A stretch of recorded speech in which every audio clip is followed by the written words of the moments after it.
पुराने समय की बात है। एक गांव में एक किसान रहता था जो रोज सुबह नदी से पानी लाकर अपने खेतों और घर में इस्तेमाल करता था। पानी ढोने के लिए वह अपने कंधे पर एक बांस रखता था जिसके दोनों सिरों पर दो बड्ढे बड्ढे घड़े लटके हुए थे। उन दोनों घड़ों में से एक घड़ा एकदम नया, मजबूत और बेदाग था, जबकि दूसरा गड्ढा पुराना था और उसमें एक छोटी सी दरार, चटकन थी।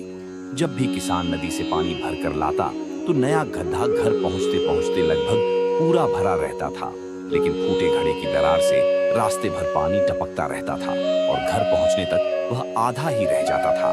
यह सिलसिला 2 साल तक चलता रहा। मजबूत गड्ढा अपनी पूर्णता पर गर्व करता था और फूटे घड़े का मजाक उड़ाता था। एक दिन फूटा गड्ढा बहुत दुखी हुआ।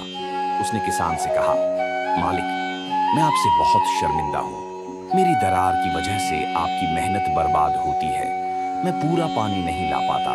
मैं दोषपूर्ण हूँ। किसान ने गड्ढे की बात सुनी और मुस्कुराते हुए जवाब दिया, तुम दुखी मत हो मेरे दोस्त। मैं तुम्हें एक बात दिखाना चाहता हूँ। अगले दिन जब वे नदी से पानी भरकर लौटे तो किसान फूटे घड़े से बोला, तुम सिर्फ अपने रास्ते की तरफ देखो।